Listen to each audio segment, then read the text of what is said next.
Hi and hello there, Aquarius. Welcome new subscribers. My name is Jan, returning Istambayers. Thank you sa inyong walang sawang love and support for me.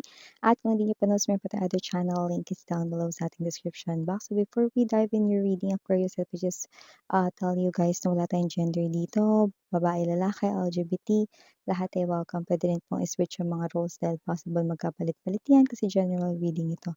And at the end of the day, lahat ay may free will na free niyong gamitin anytime, where at yun nga 'no, Aquarius 'no, just take only what resonates at siyempre kung may cross watcher si Aquarius, welcome ka rin. May Aquarius placements sa natal/birth chart, welcome din kayo. So just take only what resonates, guys. So, let us see your October 2025 messages, Aquarius. Excuse me.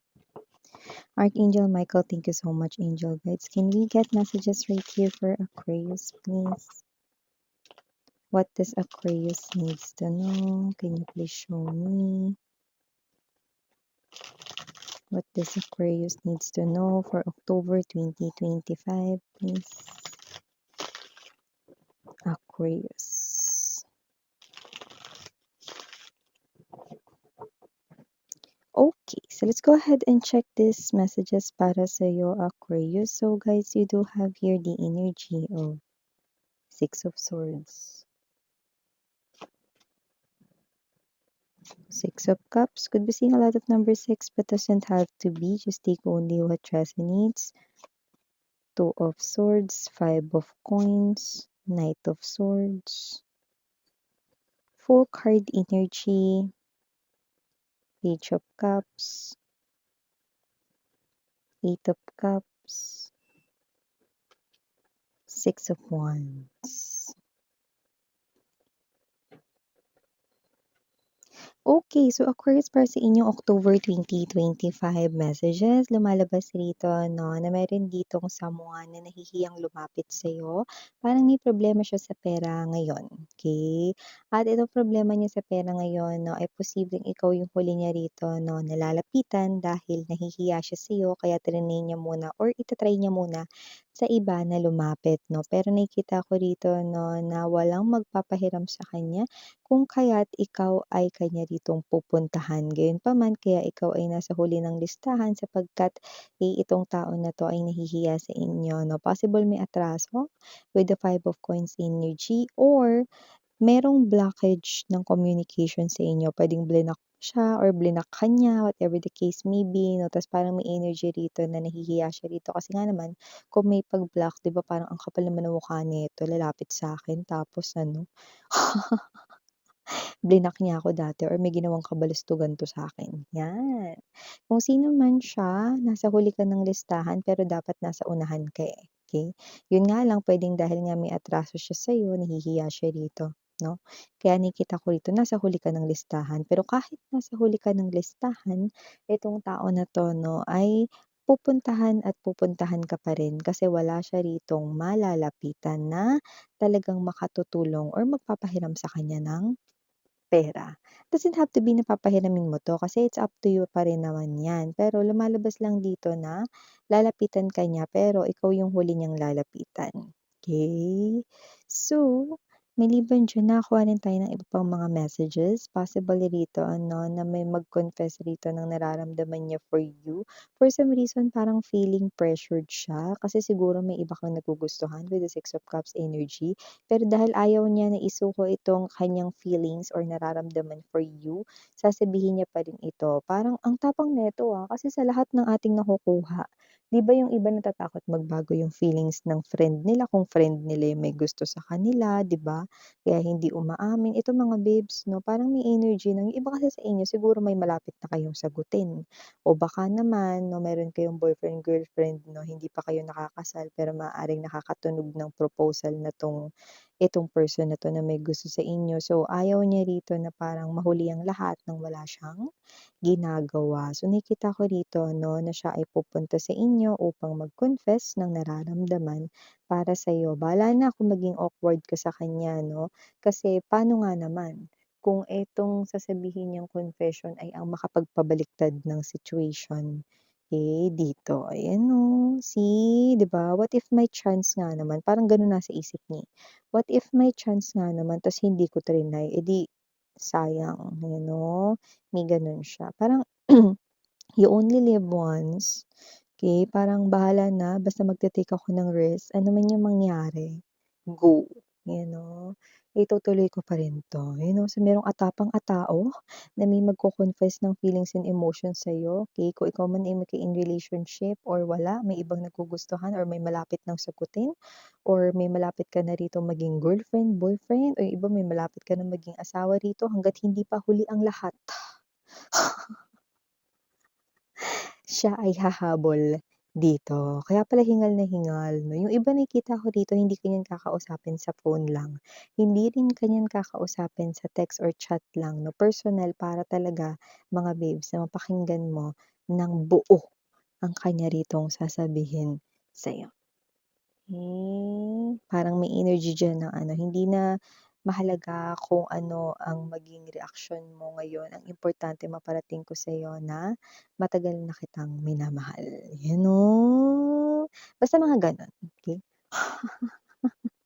Okay, so maliban diyan Aquarius, meron din tayong energy rito 'no, na posibleng meron ditong energy 'no, na medyo nagkakaroon ng delay, possible new love niyo ito. Person na nakikita ko magiging sunshine, you are my sunshine. This person will make you happy. Maipilit lang. So, this person will make you happy pero nagkakaroon ng delay dito, ba't miss 'yan 'no? Dahil ba 'yan dun sa sinabi mo na kasi hindi ko pa masyadong na-a-accept sa sarili ko that I deserve love, na hindi pa ako masyadong magaling sa aking past 'no? Yeah, may point yung ating sinasabing gano'n, pero kasi iba yung case niyo rito, iba ito, ibang message ito 'no? Dito kasi kaya nagkakaroon ng delay kung sino man 'tong new love na ito 'no, possible kasi 'no, na itong person na 'to mga babes 'no, ay meron pa siya ritong parang, final challenge kay universe 'no, na kailangan niya muna na parang tapusin 'yun, okey. So, walang kinalaman ito sa inyo 'no, parang parang meron munang last na challenge or obstacle na kailangan niyang pagdaanan ng personal 'no, ng mag-isa sa life niya 'no, bago kanya rito makilala. New love ito, brand new love, 'yan, oh.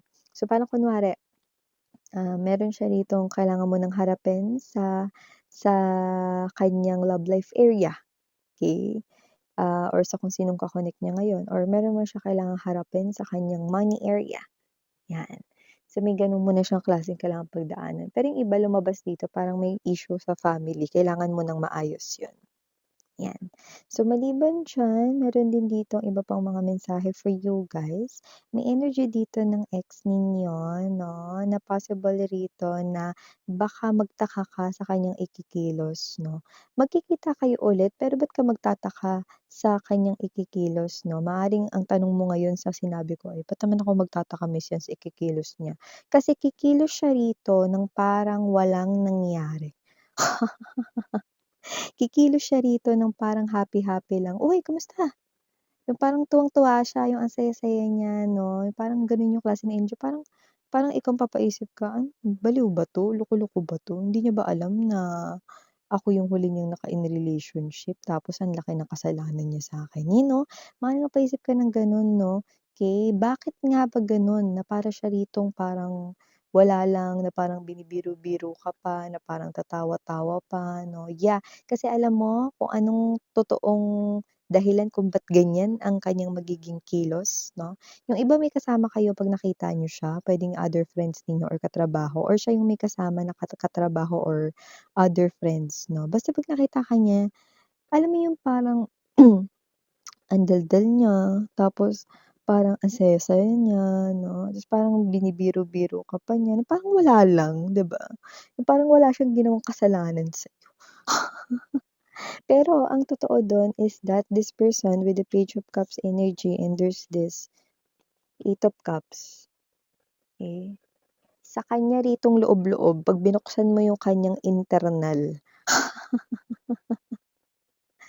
yung kanyang mga cells ay nagsusumigaw ng kinakabahan siya nung nakita ka niya, 'yan 'no. Ayaw niya rito 'no, na makita yung mukha mo na galit, yun ang pinakakinatatakutan niya. Kaya nag-a-act siya na parang ganito 'no, para mga bibs 'no, maiwasan niya na agad 'no. If ever man magpakita ka rito 'no, ng mga facial expressions or yung face card mo 'no, na taliwas sa kanya rito 'no, na iniisip 'no. So, ibig sabihin natatakot siya sa reaksyon mo, natatakot siyang makita yung galit ka, yung galit mong mukha 'no. So, inumpisahan niya na ng ganito yung parang, "Kamusta ka na?" Parang gano'ng klase ng energy na parang parang baliw 'no. Pero gano'n yung nakikita natin sa kanya 'no, awkward, ibig sabihin awkward siya nandiyan ka. 'Yan, oo. Parang gusto niya na agad matapos yung awkwardness nun 'no, pero no choice kasi nga may mga ibang tao sa paligid na I think both ninyong kakilala.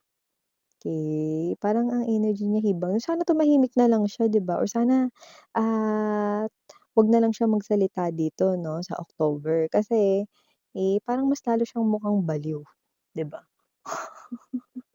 So, maliban diyan, Aquarius, nakita rin ako ng energy rito 'no, na posibleng meron ka ditong bagong, makilala like stranger ito, wala kang ibang kakilala na kilala itong tao na 'to na pero nakikita ko siya rito na magiging isa sa mga solid friends mo in the future, okey? Actually, siya pa nga yung nakikita ko ritong makakatulong sa'yo 'no, para ma-elevate or ma-upgrade mo yung pera mo 'no. Itong tao na 'to 'no ay someone right here 'no na puwedeng business-minded yung kanyang mind or utak. Nakikita ko rito 'no na matutulungan ka niyang umangat sa kaperahan. See, 'no, nakikita ko rito i-a-accept mo itong new friend sa iyong life 'no. Makakakita ka rito ng mga success 'no, rito, okey. Six of Wands energy sa future dahil dito sa tulong ng taong ito. Excuse me. Last but not the least, message right in here 'no, kung naghihintay ka rito ng apology coming from someone or asking for forgiveness from you guys 'no, okey, 'wag muna kayo mag-expect dahil nakita ko matigas pa ang kanyang mukha. Kung sino man 'to 'no, kilala niyo kung sino siya, pero nagbibigay ng initials dito, actually umiilaw dito 'no, ang letter A at letter I. So, maaaring, okey, parte ng pangalan niya o baka diyan nagsisimula talaga 'no. Kung sino man 'tong energy na ito 'no, hindi pa siya rito magsasabi ng sorry sa'yo, okey, or hihingi ng apology sa'yo, naku, hindi pa siya ready for that, 'yan 'no. Pero alam mo sa sarili mong may utang siyang sorry sa'yo. So yeah, these are all the messages, Aquarius. Thank you so much sa oras. Oh, may pahabol dito na message ha. If meron ka ng ka-connect or meron ka ng love life ngayon, meron ditong sinasabi na posibleng mag-travel kayong dalawa at diyan sa travel niyong 'yan, maaaring makakuha rito ng ideya ang person mo. Ideya na ano miss 'yan 'no, ideya rito na may kinalaman sa nakakuha ko rito na parang bahay. So hindi ko alam kung maghuhulog ba kayo ng bahay pagtapos ng travel na 'yan or kukuha na kayo ng sarili niyong bahay sa future if mag-boyfriend, girlfriend pa lang kayo or baka makaisip siya ng ideya kung saan kayo titira, 'yan 'no, or baka lilipat kayong bahay, mga gano'n klase ng energy. So yeah, Aquarius, thank you so much again. I'm Yuriana Ani, sarang hayo, love and light. Annyeong.